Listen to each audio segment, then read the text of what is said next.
दुनिया देखा आगर माँ करदेला पर एपरी एक दुखर विषय देखा मिली कोरापुट जिला जयपुर सहर पाराबेड़ा निकटस्थ श्रीरामनगर शेष लाइन कार तले एक नवजात शिशुर शव पड़ी विलंबित राति नवजात शिशु को कहीं फोपाड़ी दी चली जाना सकाल सकाल स्थानीय बासिंदा देखि लोकों भिड़ जमी घटनास्थल में पुलिस पौरपालिका और मेडिकल टीम पहुंची तदंत करथिले।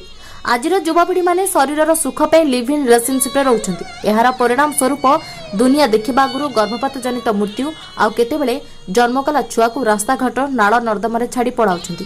केही केबे भल पाइबा को निंदा करूनाहांती, किंतु भल पाइबा निशारे युवपीढ़ी विपदगामी होई जाउछंती।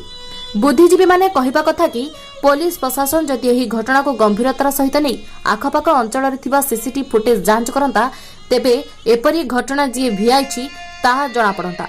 पटांगीरू कृष्ण गोलरी रिपोर्ट, परिदर्शक मीडिया।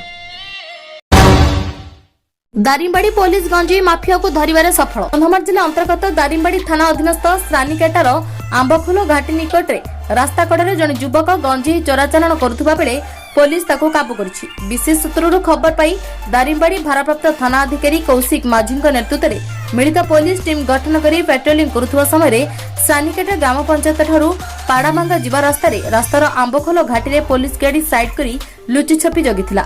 ସେହି ସମୟରେ ଯୁବକ ଗାଡ଼ିରେ ଗଞ୍ଜେଇ ଲଦି ଆଣୁଥିବା ବେଳେ କାବୁ କରି ଧରିଥିଲେ। ଯୁବକ ଜଣକ ମୋଟରସାଇକେଲ 25 କିଲୋ 500 ଗ୍ରାମର ଗଞ୍ଜେଇ ଲଦି ନେବା ଉଦ୍ୟମ ଜାରି ରଖିଥିଲା। ଏହି ଗଞ୍ଜେଇ ବାଲିଗୁଡ଼ା ଠାରୁ ବ୍ରହ୍ମପୁର ଚୋରାଚାଲାଣ କରୁଥିବା ସମୟରେ ପୋଲିସ ଗଞ୍ଜେଇ ସହ ଗାଡ଼ି ଜବତ କରିଥିବା ଜଣାପଡ଼ିଛି।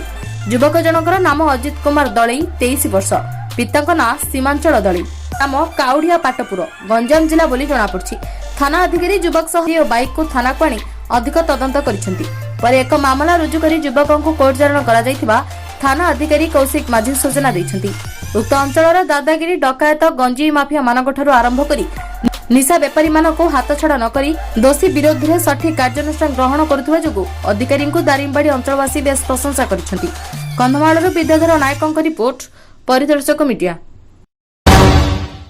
पवित्र जन्माष्टमी उत्साह सह पालित प्रतिवर्ष परि नवरंगपुर सदर स्थित राधाकृष्ण मंदिर एवं श्री चैतन्य मंदिर रे उत्साह सह श्रीकृष्ण को जन्माष्टमी झुलण यात्रा अनुष्ठित हो जाइछि। एही अवसर रे घरे घरे छोट छोट पिला माननकु राधाकृष्ण बेसरे सजाई विभिन्न मंदिर बुलाइबा सहित पिला माननक मध्य रे एक सकारात्मक चिंताधारा और आध्यात्मिक चेतना सृष्टि कराइथिबा देखिबाकु मिलिथिला। जन्माष्टमी अवसर रे राधाकृष्ण मंदिर और श्री चैतन्य मंदिर रे नीतिकांति अनुसार पूजक मानक द्वारा पूजार्चना करा जायथिला। संध्या समय रे उभय मंदिर रे भक्त मानक समागम देखिबाकु मिलिथिबा बेले भक्त माने मंदिर जाई श्रीकृष्ण को दर्शन करी धूप दीप प्रदीप चलन करी पुष्पमाल्य दे मंदिर परिसर मध्य रे नाम संकीर्तन करिथिबा देखिबाकु मिलिथिला। Nabarangpur Simadri Patnaik report, Paridarshak media. दाबी पूरण न कले राजरास्ता को ओह्लाइबे चतुर्थ श्रेणी कर्मचारी।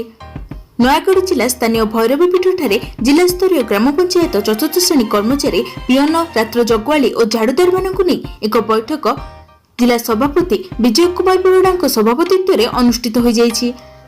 जिलार मोट 8टी ब्लॉक 194 ग्राम पंचायत रे चतुर्थ श्रेणी कर्मचारी पियन 161 और 68 रात्र जगुआली वर्तमान सुधा कार्य करुअछंती। सेमानंकु पारिश्रमिक अति बेस रे केउठी 300, 500, 1000 मिलुछि, जेउ पैसा रे सेमाने निज परिवार पोषण करिपारे संभव होई पारु नाही। एथिपई समस्त कर्मचारी सरकारक निकट रे दाबी रखिचंती, जहा कि ओडिशा ग्राम पंचायत 125 बाय 2014 रूल को तुरंत संशोधन एवं समान काम को समान दरबा पाई निवेदन करिसंती। एही दाबी को जदि सरकार यथाशीघ्र कार्यकारी न करंती तेबे संघ राजरास्ता को ओह्लाइबाकु चेतावनी देइछंती। सनातन प्रधान मु ओडिशा राज्य सहसंपादक। आज जो नयागढ़ जिले में ओडिशा ग्राम पंचायत कर्मचारी संघर बैठक होती पियन रात जगाल झाड़दार से नहीं गोटे माँ भैरव ठारे एक बैठक अनुष्ठित होती। सरकार को बारंबार दाबी जनइले भी से किसी कर्णपात करना किंतु आम 3टी दाबी रखीचु। एक रोज सर्वनिम्न मजूरी, 2 रे होची समान काम को समान दरबा एवं 3 रे होची 125/2014 रूल संशोधन पाई। यही 3टी दाबी जदि सेप्टेम्बर 15 सुधा सरकार पदक्षेप ननियंती ताले बाध्य होई ऑल ओडिशार 6798 पंचायत समस्त कर्मचारी सबु ऑफिस रे ताला पकई राजरास्ता को ओह्लाइबु एवं आत्महत्या दवा सरकार को चेतावनी दउछ। ନୟାଗଡ଼ରୁ ବିଶ୍ୱଭୂଷଣ ମହାପାତ୍ରଙ୍କ ରିପୋର୍ଟ ପରିଦର୍ଶକ ମିଡିଆ।